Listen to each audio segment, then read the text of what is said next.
Straight fight ఉన్నది బీజేపీకి కాంగ్రెస్ పార్టీకి. కానీ ముఖ్యమంత్రి గారు కావాలని బీఆర్ఎస్తో ఉన్నదనేటువంటి విషయము, ట్రయాంగిల్ ఫైట్ ఉందనే విషయము మాట్లాడుతూ ఉన్నారు. ఎందుకంటే కాంగ్రెస్ వ్యతిరేక ఓటు చీలాలనేటువంటిది ఆయన ఆలోచన. కానీ తెలంగాణ ప్రజలు చాలా చైతన్యమైనటువంటి ప్రజలు. మున్సిపల్ ఎన్నికల్లో కూడా మనం చూశాము, ఆ రోజు 50% సీట్లు భారతీయ జనతా పార్టీకి ఇవ్వడం జరిగింది. ఆ తర్వాత ఎమ్మెల్సీ ఎన్నికలు కూడా మనం చూశాము, 2కు 2 సీట్లు ఉత్తర తెలంగాణలో 46 అసెంబ్లీలో జరిగినటువంటి ఎన్నికల్లో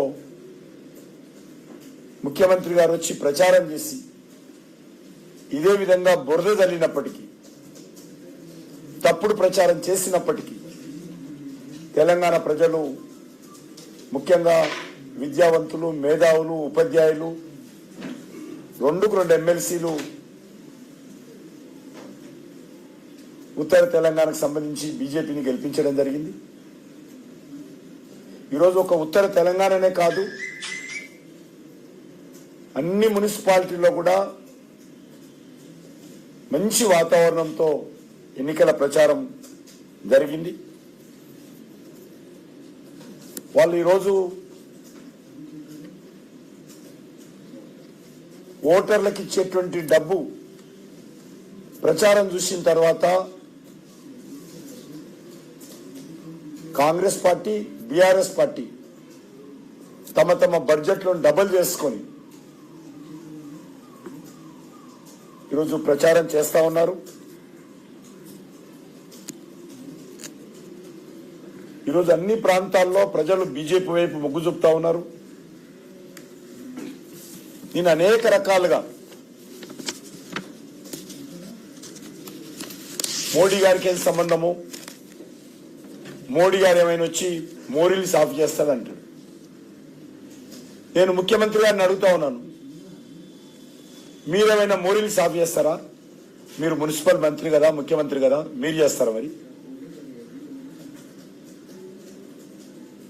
మోరీలు సాఫ్ చేయకపోయినా మోరీల సాఫ్ విషయంలో స్వచ్ఛ భారత్ పేరు మీద దేశమంతా కూడా ప్రజలను చైతన్యం చేసినటువంటి వ్యక్తి. ఈ మున్సిపల్ ఎన్నికలకు కేంద్ర ప్రభుత్వానికి ఏం సంబంధం అంటాడు ఆయన? బరాబర్ సంబంధం ఉంది. ఇదో గ్రామీణ ప్రాంతాల్లో కానీ పట్టణ ప్రాంతాల్లో కానీ కేంద్ర ప్రభుత్వ నిధులు మాత్రమే ఖర్చు అవుతా ఉన్నాయి. గ్రామాలకు ఈరోజు రూరల్ అర్బన్ బాడీస్ కింద కేంద్ర ప్రభుత్వం గ్రామాలలో ఉన్నటువంటి జనాభా ప్రాతిపాదికన అన్ని గ్రామాలకు నిధులు ఇస్తా ఉన్నాం. అదేవిధంగా పట్టణ ప్రాంతాల్లో కూడా అర్బన్ లోకల్ బాడీస్ కింద కేంద్ర ప్రభుత్వము అన్ని మున్సిపాలిటీలకు నిధులు ఇస్తా ఉంది. గ్రామాలలో పట్టణ ప్రాంతాల్లో అనేక రకాల కేంద్ర ప్రభుత్వ పథకాలు, అవి సెల్ఫ్ హెల్ప్ గ్రూప్ సంబంధించినటువంటి మహిళలకు రుణాలు కావచ్చు,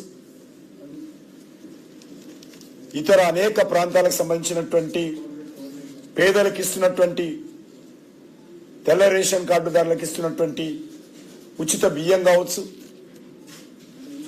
రైతులకు ఇస్తున్నటువంటి ప్రతి 4 నెలలకోసారి కేంద్ర నిధులు కావచ్చు,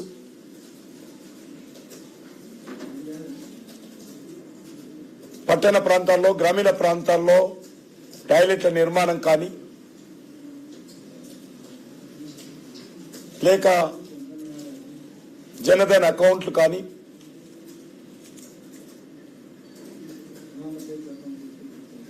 అమృత్ పథకం కింద ప్రత్యేకంగా కేంద్రం ఇచ్చేటువంటి అర్బన్ లోకల్ బాడీస్ సంబంధించినటువంటి నిధులే కాకుండా అమృత్ పథకం కింద అన్ని మున్సిపాలిటీలకు కేంద్ర ప్రభుత్వం నిధులు ఇస్తుంది. నేను ఈరోజు రేవంత్ రెడ్డిని అడుగుతా ఉన్నాను, మీరు వచ్చి 2.5 సంవత్సరాలు కావస్తుంది కదా, ఏ మున్సిపాలిటీలకు నిధులు ఎక్కడ విడుదల చేశారో చెప్పాలి, ప్రకటించడం కాదు. ఈరోజు మీరిచ్చినటువంటి నిధులు ఎక్కున్నాయా గ్రామ పంచాయతీలకు, మున్సిపాలిటీలకు, మున్సిపల్ కార్పొరేషన్లకు? కేంద్ర ప్రభుత్వం ఇచ్చిన నిధులు ఎక్కున్నాయా చెప్పాల్సినటువంటి అవసరం ఉంది. ముఖ్యమంత్రి గారి మాటలు కోటలు దాటుతాయి తప్ప ఆయన పనులు మున్సిపాలిటీలకు, పంచాయతీలకు చేరవు. అనేక రకాలుగా ఈరోజు వ్యక్తిగతమైనటువంటి ఆరోపణలతో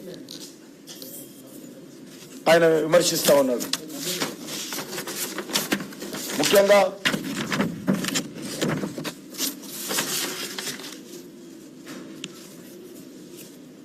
నా పేరు మార్చాడు ఆయన. నా పేరు మా తల్లి గారు పెట్టారు, మా తండ్రి గారు పెట్టారు. నీకు మార్చే అధికారం లేదు. నువ్వు రేవంత్ ఖాన్ అని గర్వంగా చెప్పుకున్నావు, నువ్వు మార్చుకో. ఎందుకంటే మీరు పార్టీలు మారుతారు, జెండాలు మారుస్తారు, ఎజెండాలు మారుస్తారు. మీరు దయ్యాలైనటువంటి వ్యక్తులు మీకు దేవతలు అవుతారు. మోడీ గారిని ఆకాశంకి ఎత్తినటువంటి వ్యక్తి మోడీని గారిని విమర్శిస్తావు.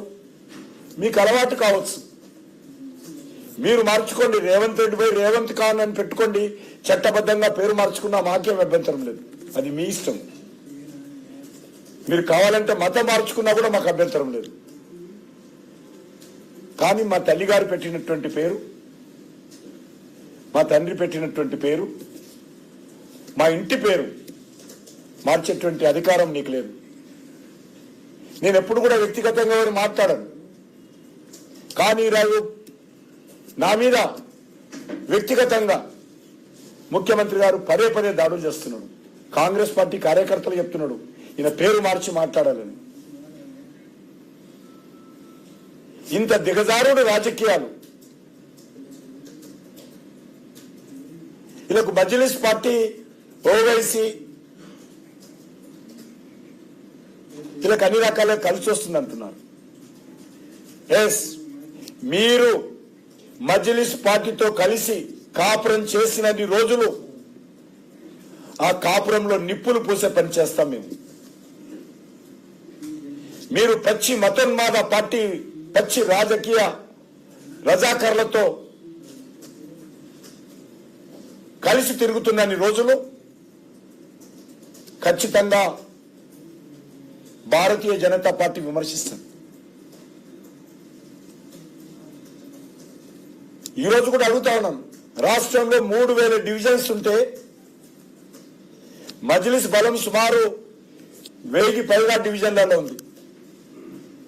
మరి అన్ని డివిజన్లో పోటీ చేయలేదు, ఎందుకంటే మీకు వాళ్ళకు ఒప్పందం. ఈరోజు నేనేదో టిఆర్ఎస్ తో కలిశానని, కేసీఆర్ కి దత్తపుత్రుడని, ఇప్పుడే కేసీఆర్ కుటుంబం కొట్లాడుకుంటుంది, మధ్యలో నన్నెందుకు పంపిస్తారు? కేసీఆర్ సంపాదించినటువంటి ఆస్తుల మీద కేసీఆర్ రోడ్డున పడ్డది పంపకంలో.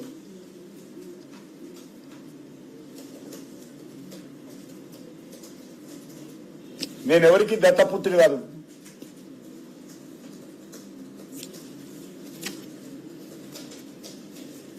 పన్నెండేళ్లుగా మోడీ గారు ఏమిచ్చారు అని చెప్తా ఉన్నారు. చర్చకు సిద్ధమా అడుగుతా ఉన్నాను. రేవంత్ రెడ్డి గారు, మీ సచివాలయం సెక్రటరియట్ లో చర్చ పెడతావా, ప్రెస్ క్లబ్ లో చర్చ పెడతావా? పెట్టు, నేను రావడానికి సిద్ధంగా ఉన్నాను. అంతే తప్ప అడ్డంగా మాట్లాడము, అబద్ధాలు మాట్లాడము, మరి ఇది ఏమాత్రం మంచిది కాదు. మీరు కేటీఆర్ అన్నట్టు, ఇంకెవరు అన్నట్టు నా మీద తప్పుడుగా మాట్లాడితే అది ఏమాత్రం సమంజసం కాదు. ప్రజలు అర్థం చేసుకుంటారు. నేను ఎప్పుడైనా స్థాయి దిగజార్చి మాట్లాడితే మీరు అదే భాషలో మాట్లాడండి. నేను ఎప్పుడైనా విషయం ఆధారంగా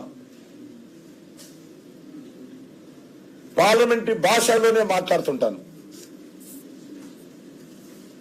తెలంగాణకి ఏం చేయలేదు భారతీయ జనతా పార్టీ, మోడీ గారు ఏం చేశారు, ఎప్పుడు కూడా పాలమూరు రంగారెడ్డి ప్రాజెక్టు కేంద్ర ప్రభుత్వము జాతీయ ప్రాజెక్టుగా చేస్తామని ఎక్కడా ప్రకటించలేదు. అదేమైనా రేవంత్ రెడ్డి కలబడ్డదేమో. ఆయన మరొకటి కంటున్నాడు, ఈ ప్రాజెక్టు కింద డిపిఆర్ అప్రూవల్ కాలేదు, 27,000 కోట్ల రూపాయలు అక్రమంగా ఖర్చు పెట్టిండు కేసీఆర్ అని చెప్తూ దాన్ని జాతీయ ప్రాజెక్టుగా ప్రకటించలేదు బీజేపీ చెప్పిందంటాడు.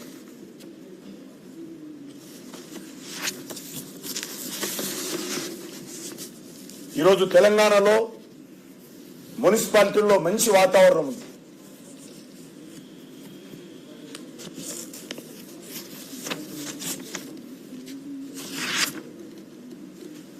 బీఆర్ఎస్ పార్టీ 10 సంవత్సరాల పాలనలో జరిగినటువంటి అక్రమాల పట్ల, అవినీతి పట్ల, అధికార దుర్వినియోగం పట్ల తెలంగాణ ప్రజలు ఇంకా మర్చిపోలేదు, మర్చిపోరు కూడా.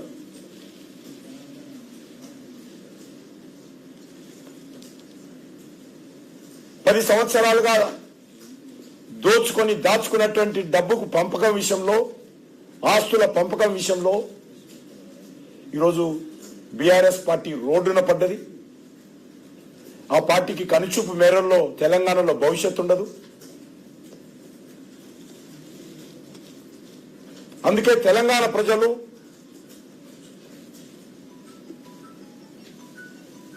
భారతీయ జనతా పార్టీ వైపు చూస్తున్నారు. నేను ఒక్కటే రేవంత్ రెడ్డి గారిని అడుగుతా ఉన్నాను, మీరు తెలంగాణ రాష్ట్రానికి సంబంధించి 2 సంవత్సరాల క్రితం ఏవైతే హామీలు ఇచ్చారో హామీల గురించి మాట్లాడాల్సి ఉండే. అది ప్రధానమైనటువంటి ఎజెండా జరగాలి.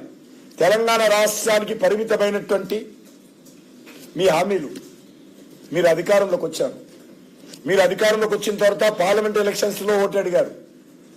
మీరు అధికారంలోకి వచ్చిన తర్వాత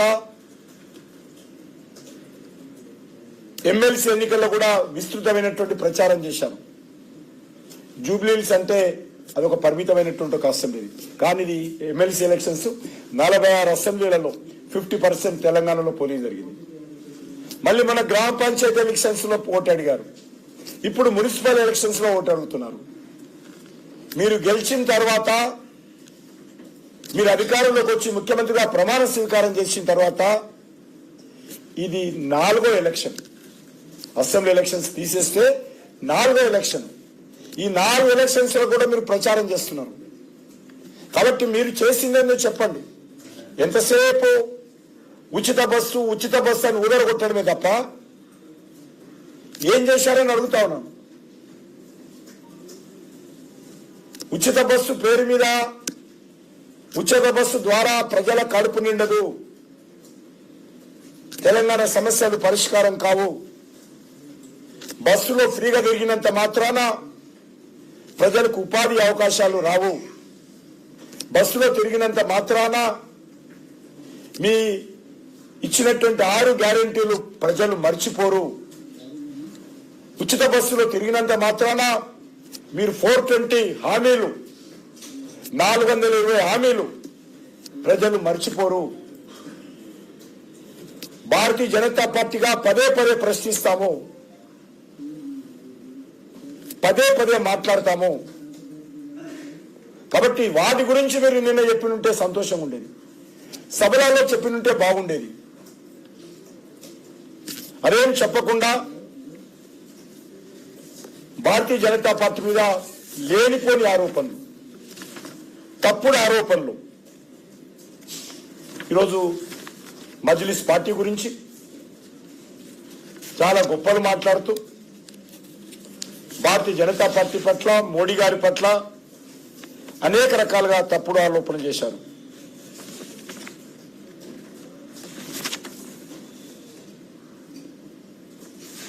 ఈరోజు బీఆర్ఎస్ పార్టీ నా గర్కా నా ఘాట్కా, అది ఢిల్లీలో లేదు, గల్లీలో లేదు, గ్రామంలో లేదు, పార్లమెంట్లో లేదు, పార్లమెంటులో ఒక సీటు లేదు, గ్రామంలో లేదు. ఆ పార్టీకి వేసినా మూసీ నదిలో వేసినా ఒకటే. కాంగ్రెస్ పార్టీ పరిస్థితి కూడా ప్రజలు ఆలోచన చేయాల్సినటువంటి అవసరం ఉంది.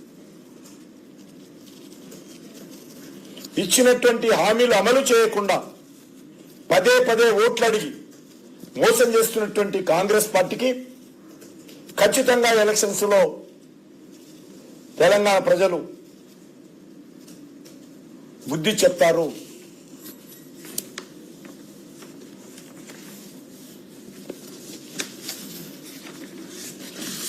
ఈరోజు చాలా దురదృష్టకరం. ఈరోజు ఉదయం 6 గంటలకు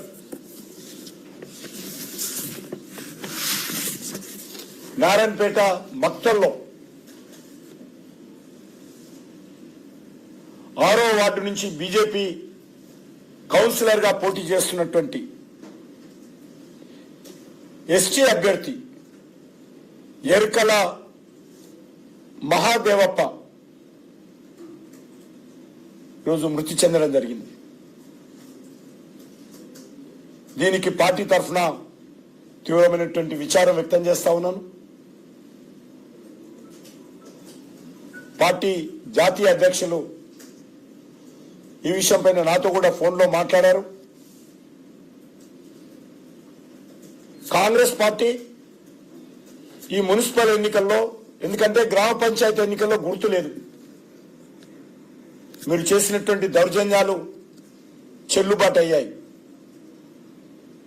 గ్రామ పంచాయతీలో కూడా మీ ఎమ్మెల్యేలు, మీ నాయకులు ఇష్టారాజ్యంగా అదిరించి, బెదిరించి, భయపెట్టించి పోలీసులతో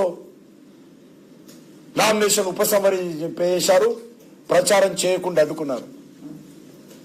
ఇప్పుడు బీజేపీ గుర్తు మీద పోటీ చేస్తున్నటువంటి ఈ ఎన్నికల్లో కాంగ్రెస్ పార్టీ అనేక మున్సిపాలిటీలలో దౌర్జన్యాలు చేసింది. మక్తల్లో కూడా ఇదే విధంగా గత 10-15 రోజులుగా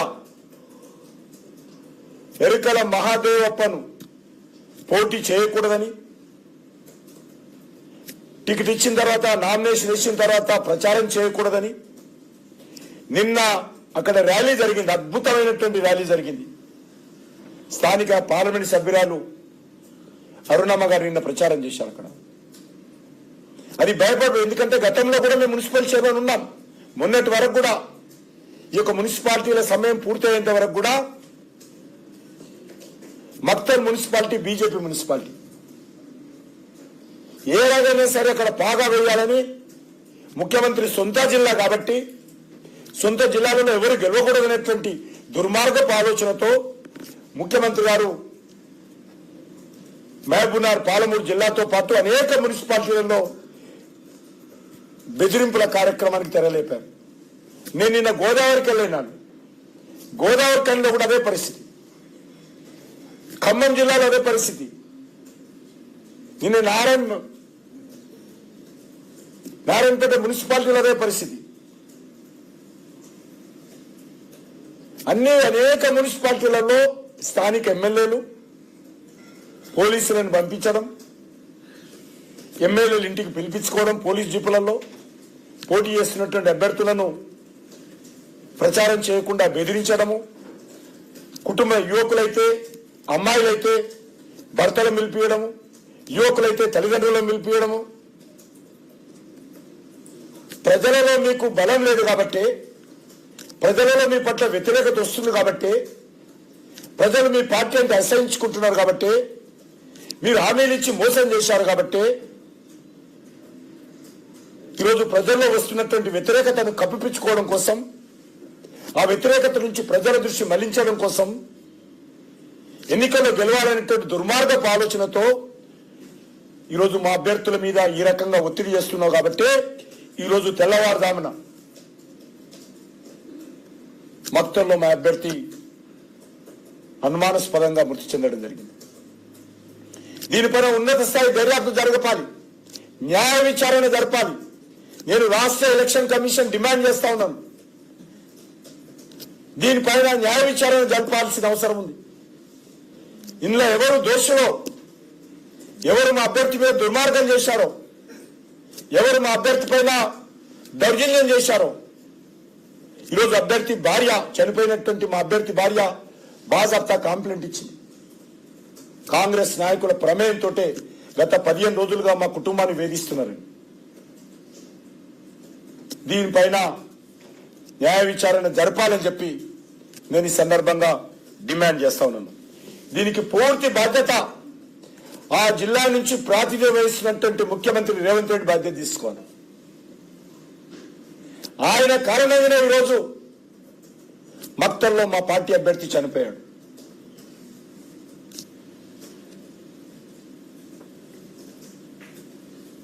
Bharatiya Janata party, BRS party ఒకటి అనుకుని మాట్లాడితే చెల్లుబాటు కాదు. రేవంత్ రెడ్డి గారు, భారతీయ జనతా పార్టీ కార్యకర్తల ఆధారంగా దేశం కోసం పనిచేస్తున్నాం. మేము ఎన్నికల కోసం పార్టీ ఫిరాయించినటువంటి వ్యక్తులను కాదు. మేము ఎవరు ముఖ్యమంత్రి ఇస్తే ఆ పార్టీలో చేరాలనుకున్నటువంటి వ్యక్తులను కాదు. మేము ఆయన మాట్లాడుతూ ఉన్నాం నిన్న.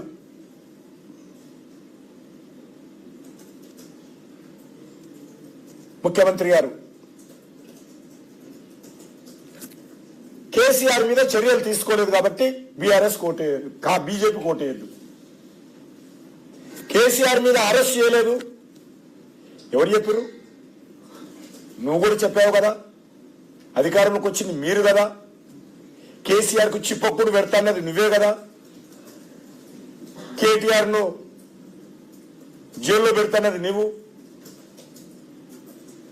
అనేక మంది బీఆర్ఎస్ ఎమ్మెల్యేల మీద, మంత్రుల మీద ఊరూరు తిరిగి ప్రచారం చేశావు. మా పార్టీ అధికారంలోకి వస్తే వీళ్ళందరూ జైల్లో ఉంటారు, ఊచలు లెక్కిస్తారు. ఇదే భాష మాట్లాడండి, ఊరూరకు పోయి మాట్లాడండి.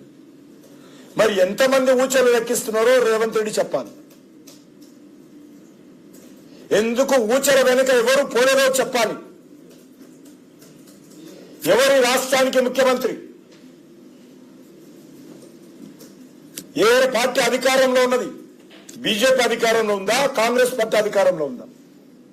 అధికారంలో ఉన్నది మీరు, అధికారం వెలగబెడుతుంది మీరు, చిప్పకూడు పెడతాన్నది మీరు. మీరు చెప్పినట్టు మీరు చేయకుండా కిషన్ రెడ్డి ఏం చేస్తున్నాడు? కిషన్ రెడ్డి కేసీఆర్ ని అరెస్ట్ చేసేంత వరకు నేను ఆయన పేరు మారుస్తాను మాట్లాడుతున్నాను. ఎవరు అడ్డుకున్నారని అడుగుతా ఉన్నాను. ఏ న్యాయస్థానమన్నా అడ్డుకుందా? దర్యాప్తు చేయకుండా భారతీయ జనతా పార్టీ కానీ కేంద్ర ప్రభుత్వం కానీ అడ్డుకుందా? నువ్వు కేసీఆర్ అరెస్ట్ చేయకుండా ఏ ప్రాతిపదికన ఈరోజు కిషన్ రెడ్డికి సవాల్ విసురుతున్నావో చెప్పాలి.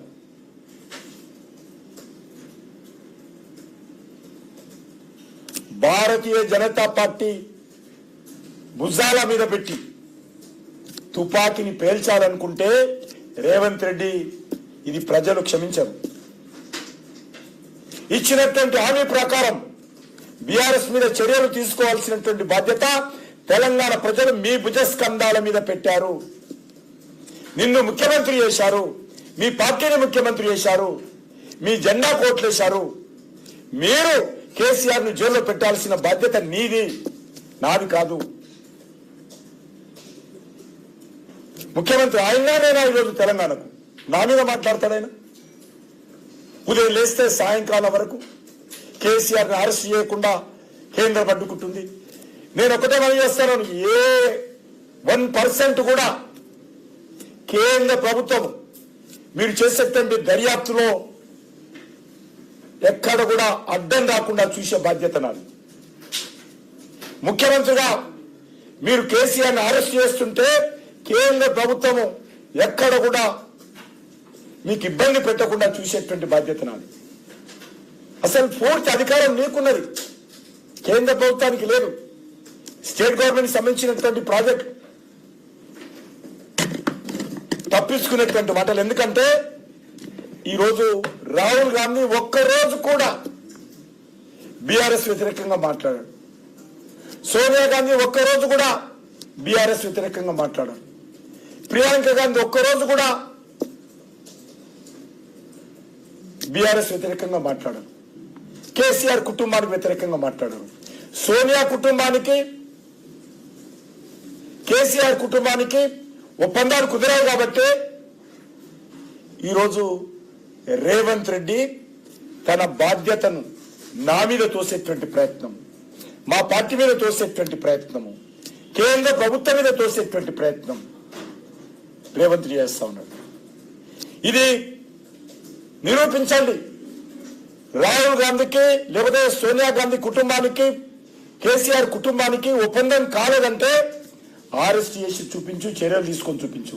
నా మీద మాట్లాడు.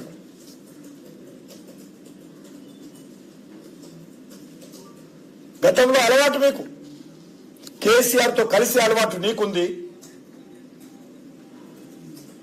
నీ సోనియా గాంధీ గారికి ఉన్నది. మీరు ఎవరైతే అరెస్ట్ చేసి జైల్లో పెట్టాలనుకుంటున్నటువంటి కేసీఆర్ కు ఉంది, టీఆర్ఎస్ పార్టీకి, బీఆర్ఎస్ కు ఉంది. గతంలో కలిసి ఢిల్లీలో కాంగ్రెస్ పార్టీ ప్రభుత్వంలో కేసీఆర్ చేర్చుకున్నది మీరు.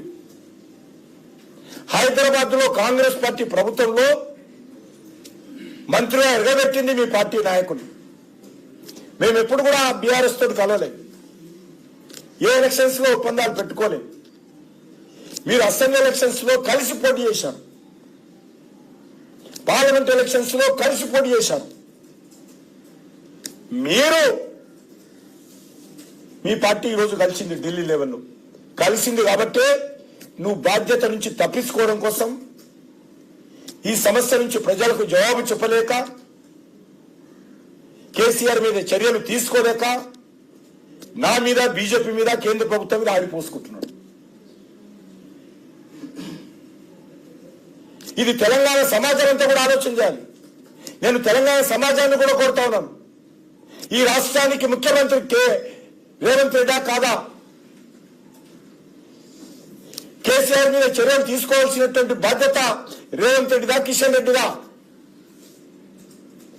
తెలంగాణ సమాజం అంతా కూడా ఆలోచన చేయాలి. ఏదో నాకు నోరుంది కాబట్టి, నేను అడ్డంగా విమర్శిస్తా కాబట్టి నా మీద మాట్లాడితే తప్పకుండా ప్రజలు అర్థం చేసుకుంటారు వాస్తవం ఏంటంటే.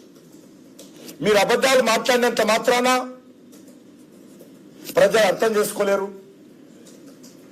రేవంత్ రెడ్డి మాటనే వేదవాక్యంగా తెలంగాణ ప్రజలు అనుసరిస్తారనుకుంటే అంతకంటే తప్పు ఒకట్లేదు. ఒకటే అడుగుతా ఉన్నాను, మీరు ముఖ్యమంత్రి అయిన తర్వాత ఇది 4వ ఎలక్షన్. 2 ఎలక్షన్స్ లో మేము గెలిచాం, MLC majority elections, MP elections. ముఖ్యమంత్రి అయినాక గెలిచాం రేవంత్ రెడ్డి గారు, గుర్తుపెట్టుకోండి. గ్రామ పంచాయతీ ఎలక్షన్స్ అంటే గుర్తులు లేవు. ఈ ఎలక్షన్స్ లో కూడా మేము గెలుస్తాం. ఒక్కటి కూడా రాదని ఆయన రేవంత్ రెడ్డి, ఒక్క దాంతో కూడా రానన్నాడు. మొన్నటి దాకా రాదని నిన్న మొత్తం ప్రెస్ కాన్ఫరెన్స్ అంతా బీజేపీ కేంద్రీకృతంగా ఎందుకు మాట్లాడావు? బీజేపీని అడ్డంగా ఎందుకు మాట్లాడావు? మోడీ గారి పేరు, కేంద్ర ప్రభుత్వం పేరు, బీజేపీ పేరు, నా పేరు, ప్రెస్ కాన్ఫరెన్స్ అంతా నా మీద ఎందుకు కేంద్రీకరించి మాట్లాడావు? ఒక సీట్ రాదన్నావు కదా, ఒక్క చైర్మన్ కూడా రాదన్నావు కదా. నిన్న ఉదయం వరకు నాకే మాట్లాడు ప్రెస్ కాన్ఫరెన్స్. ఎందుకంటే ప్రచారం తిరిగి వచ్చిన తర్వాత ఆయనకు అర్థమైంది, ప్రచారం వచ్చిన తర్వాత అర్థమైంది పరిస్థితి, ఇంటెలిజెన్స్ రిపోర్ట్ వచ్చిన తర్వాత అర్థమైంది. ఎంపీ ఎలక్షన్ లో కూడా ఇట్లే మాట్లాడాడు, ఒక్క సీట్ రాదని. ఎమ్మెల్సీ ఎలక్షన్స్ ఇట్లనే మాట్లాడాడు, డిపాజిట్ రాదని. నిన్న ఉదయం వరకు అట్లనే మాట్లాడాడు, నిన్న సాయంకాలం మాట మార్చాడు. మున్సిపల్ ఎన్నికల్లో నువ్వు బాధపడ్డా, నా పేరు మార్చినా, మోడీ గారిని విమర్శించినా, దత్తపుత్రుడన్నా మున్సిపాలిటీలో గెలిచేది భారతీయ జనతా పార్టీ అని మనం చేస్తా ఉన్నాం. ఏదైనా ఒక మాట్లాడితే తలా తోక ఉండాలి. ఈయనకు తల లేదు, తోక లేదు. ఈయన మాటలకు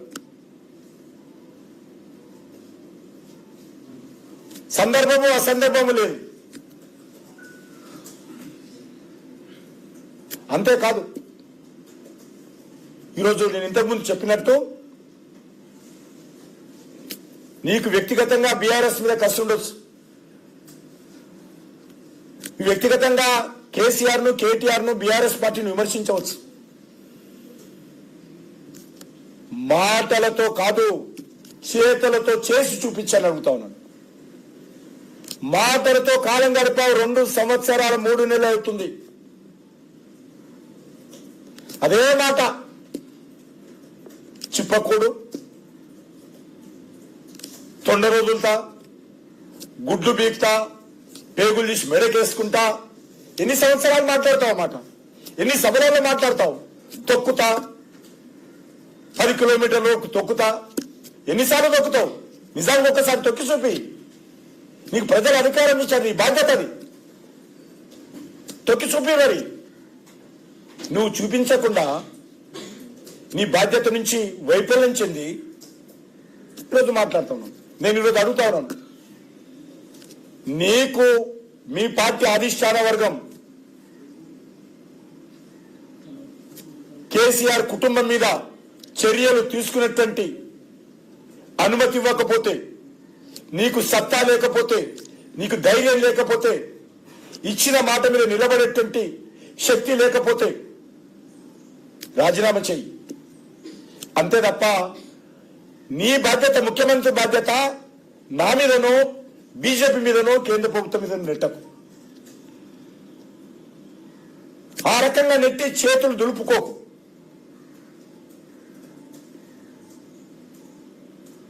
అంతే తప్ప పదే పదే రెచ్చగొట్టేటువంటి ప్రయత్నం,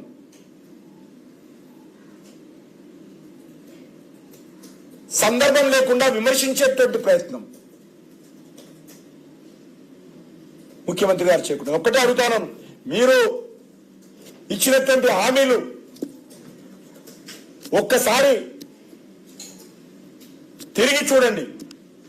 అది మహిళలకు కావచ్చు, యువకులకు కావచ్చు, నిరుద్యోగులకు కావచ్చు, రైతులకు కావచ్చు, రైతు కూలీలకు కావచ్చు, బీసీ సామాజిక వర్గాలకు కావచ్చు, దళితులకు కావచ్చు, ఉద్యోగస్తులకు కావచ్చు. ఏ ఒక్కటి కనీసం రిటైర్ ఉద్యోగుల బెనిఫిట్స్ ఎవరైనటువంటి అసమర్థ ప్రభుత్వం ఇది. 40 మంది ఆత్మహత్యలు చేసుకున్నారు. బాజాప్తా ఇంట్లో మీద బోర్డు పెట్టుకున్నారు రిటైర్మెంట్ ఆఫీసర్స్, మా ఇంటికి కాంగ్రెస్ వాళ్ళు రావద్దు, బీఆర్ఎస్ వాళ్ళు రావద్దు, మా రిటైర్మెంట్ బెనిఫిట్స్ బీఆర్ఎస్ ఇవ్వలేదు, కాంగ్రెస్ పార్టీ ఇవ్వలేదు. 4 సంవత్సరాలు 5 డిఏలు ఉన్నాయి. మొన్న ఇస్తానటువంటి 6వ డిఏ కూడా 28 వాయిదాలను ఇస్తున్నారు. చరిత్ర ఎక్కడ చూడలేను. 6వ డిఏ 28 వాయిదాలను ఇస్తున్నాయి. ఇంకా 5 డిఏలు ఉన్నాయి. నీ రానున్నటువంటి 2 సంవత్సరాలు 2.5 సంవత్సరాల కాలంలో కూడా ఆ డిఏలు ఇస్తావా లేదా అనుమానం ఉంది. ఈ రకంగా వాయిదాలు ఇస్తే కాదు. ఇది కూడా పరిస్థితి ఆరంగా పెట్టుకొని, బాధ్యత నువ్వు పెట్టుకొని, ఈ ప్రభుత్వానికి ప్లానింగ్ లేకుండా, వనరుల సమీకరణకు సంబంధించినటువంటి కార్యాచరణ లేకుండా మా మీద ఆడిపోసుకుంటే ఎట్లా? అందుకే ఈరోజు జరిగినటువంటి సంఘటన చూసిన తర్వాత, నిన్న సాయంకాలం జరిగినటువంటి చివరి సభ, మా వేదిక మీద జెండా పట్టుకొని ఉన్నటువంటి వ్యక్తి సభ అయిన తర్వాత మళ్ళీ కాంగ్రెస్ పార్టీ యొక్క దౌర్జన్యాల కారణంగా ఈరోజు మా అభ్యర్థి బలైపోయాడు. దీనికి యొక్క కాంగ్రెస్ చర్యలను నేను తీవ్రంగా ఖండిస్తున్నాను. దీనిపైన న్యాయ విచారణ జరపాలని నేను ఈ సందర్భంగా డిమాండ్ చేస్తా ఉన్నాను. సార్, ఇంతకుముందే కాంగ్రెస్ నుంచి వచ్చినటువంటి ఒక ప్రెస్ మీట్ లో వాళ్ళు అనేది ఏంటంటే బీజేపీ వాళ్ళే ఆయన మీద ఒత్తిడి చేశారు. వాస్తవానికి కాంగ్రెస్ చేస్తే బీజేపీ వాళ్ళ దగ్గర పోయేటోడు, బీజేపీ వాళ్ళే చేశారు కాబట్టి కాంగ్రెస్ వాళ్ళ దగ్గరికి వెళ్ళలేని పరిస్థితుల్లో ఆ విధంగా ఆత్మహత్య చేశారు. వాళ్ళ భార్య చెప్తుంది కదా వాస్తవం విషయం. వాళ్ళ భార్య చనిపోయింది కాబట్టి కనీసం వాళ్ళ భార్యనైనా వాస్తవం చెప్తుంది కదా. చెప్పింది కదా, కంప్లైంట్ ఇచ్చింది కదా, ఆన్ మైకు ప్రెస్ లో కూడా చెప్పింది వాళ్ళ భార్య. ఈ రోజు పార్లమెంట్ లో కూడా మీరు ఇది లేవనెత్తినట్టు ఎట్లా ఉంటుంది అంటే మీరు పార్లమెంట్ లో లేవనెత్తినప్పుడు ఈ అంశం కేంద్రం దృష్టికి వెళ్తుందా, ఎట్లా ఉంటుంది? ఈరోజు కాంగ్రెస్ పార్టీ దేశవ్యాప్తంగా బాధ్యతారహితంగా వ్యవహరిస్తా ఉన్నది, ఇర్రెస్పాన్సిబుల్ గా వ్యవహరిస్తున్నది. కాబట్టి అలాంటి పార్టీ ఏ రకంగా అధికారం ఉన్నటువంటి రాష్ట్రాల్లో పరిపాలన కొనసాగిస్తుందో చెప్పేటువంటి ప్రయత్నం చేశాను. సార్, అక్బరుద్దీన్ మాట్లాడుతూ రావు అయినా రెడ్డి అయినా కూడా మా కాళ్ళ దగ్గరికి రావాలని ఆయన ఇదే మాట మాట్లాడారు, వేరే కూడా కాదు. ఎట్లా చూడొచ్చు? ఇది రెండు విషయాలు. గతంలో కూడా అసదుద్దీన్ ఓవైసీ ఈ రాష్ట్రాన్ని ఎవరు పరిపాలించినా కూడా ఈ ప్రభుత్వానికి సంబంధించినటువంటి స్టీరింగ్ నా చేతిలో ఉంటుంది. గతంలో బీఆర్ఎస్ ఉన్నప్పుడు కూడా చెప్పాడు, స్టీరింగ్ నా చేతిలో ఉంది, స్పీడ్ బ్రేకర్ నా చేతిలో ఉంది, ఎక్సలేటర్ నా చేతిలో ఉంది, హారన్ కూడా నా చేతిలో ఉంది. సీట్లో ఎవరు కూర్చున్నా కూడా ఈ ప్రభుత్వాన్ని నడిపేది నేనని అఫీషియల్ గా చెప్పాడు. ఈరోజు వాళ్ళ సోదరుడు అక్బరుద్దీన్ ఓవైసీ ఎంఐఎం పార్టీ నాయకుడు, ఆయన చెప్పాడు, ఈ రాష్ట్రంలో ఏ పార్టీ అధికారంలో ఉన్నా, ఎవరు ముఖ్యమంత్రి ఉన్నా, అది రావైనా రెడ్డి అయినా నా కాళ్ళ దగ్గరికి రావాలనే అర్థం వచ్చే విధంగా మాట్లాడాడు. మా దగ్గరికి మేము రావాలి, మేము వాళ్ళ దగ్గరికి పోము. ఇది కాంగ్రెస్ పార్టీ బీఆర్ఎస్ పార్టీ జవాబు చెప్పాలి, నేను కాదు. నేను ఇన్ని సంవత్సరాలు చెప్తున్నది ఇదే. వీళ్ళు బీఆర్ఎస్ పార్టీకి బానిసలు, ఈ రెండు పార్టీల బానిస బ్రతికిది. మజ్లిస్ పార్టీకి బీఆర్ఎస్ పార్టీ కాంగ్రెస్ పార్టీ బానిసలుగా వ్యవహరిస్తున్నారు. ఆ పార్టీ కనుసైగల్లో పనిచేస్తా ఉన్నారు. కాబట్టి ఈ రెండు పార్టీలు జవాబు చెప్పాలి అక్బరుద్దీన్ అన్నదానికి. నేను అనేక సంవత్సరాలు చెప్తున్నాను, ఇదే మాట చెప్పాను, నేను కొత్తగా కాదు. ఈరోజు ఆయన కూడా చెప్పాడు, అక్బరుద్దీన్ కూడా. దానికి జవాబు చెప్పాల్సింది నోరు మెరపరు. మజ్లిస్ పార్టీ అంటే పాయింట్లు నడుస్తాయి. వాళ్ళు ఏం మాట్లాడినా అసెంబ్లీలో మాట్లాడి లేచి నిలబడి మాట్లాడితే స్పీకర్ మైక్ కట్ చేయడు, జవాబు చెప్పలేదు. ఈ రకంగా నిన్న మాట్లాడితే చెప్పండి జవాబు. ఎవరైనా మా దగ్గరికే రావాలా, ఎవరైనా ఇదే పదం. రావు हो రెడ్డి हो मेरा पास ही आना है, हम किसी के पास ही नहीं जाते. ఇది ఆయన భాష. మరి తెలంగాణ ప్రజల యొక్క ఆత్మ గౌరవాన్ని దారుసాలంలో తాకట్టు పెట్టినటువంటి ఘనత BRS party Congress party. Telangana ప్రజలు ఓట్లేసి గెలిపిస్తే ఈ తెలంగాణ ప్రజల యొక్క తీర్పును ఎంఐఎం పార్టీ కాళ్ళ దగ్గర పెట్టినటువంటి చరిత్ర బీఆర్ఎస్ పార్టీది కాంగ్రెస్ పార్టీ. కాబట్టి రెండు పార్టీలు జవాబు చెప్పాలి అక్బరుద్దీన్ చెప్పినటువంటి స్టేట్మెంట్ మీద. సార్, కేసీఆర్ ను అరెస్ట్ చేయాలని చెప్పి మీరు డిమాండ్ చేస్తున్నారు, ఆయనను అరెస్ట్ చేయకపోవడం వెనుక మీరే ఉన్నారని చెప్పి కాంగ్రెస్ డిమాండ్ చేసింది. సో రానున్నటువంటి ఎన్నికల్లో మీరు గెలుస్తామంటున్నారు కదా, మున్సిపల్ కావచ్చు, ఆ తర్వాత జరిగేటటువంటి అసెంబ్లీ ఎన్నికలు, మీరు అధికారంలోకి వస్తే ఏం చేస్తారు సార్? తప్పకుండా మేము అధికారంలోకి వచ్చిన తర్వాత బీఆర్ఎస్ హయాంలో కాంగ్రెస్ హయాంలో జరిగినటువంటి అవకతవకలు, అవినీతి, అధికార దుర్వినియోగం పైన సమగ్రమైనటువంటి దర్యాప్తు జరుపుతాము. తెలంగాణ ప్రజల ఆకాంక్షలకు అనుగుణంగా వాళ్ళ పైన కఠినమైనటువంటి చర్యలు తీసుకుంటాం. సార్, మున్సిపల్ ఎన్నికల్లో ఆంధ్రప్రదేశ్ డిప్యూటీ సీఎం పవన్ కళ్యాణ్ గారు రావాల్సినటువంటి షెడ్యూల్ కూడా ఖరారైంది, కానీ క్యాన్సిల్ అయింది. ఎవరన్నారు ఖరారైంది? ముందు ఖరారైంది. మాకు తెలియదు ఆ విషయం. ఫడ్నవీస్ గారు వచ్చారు కానీ మాకు తెలియదు.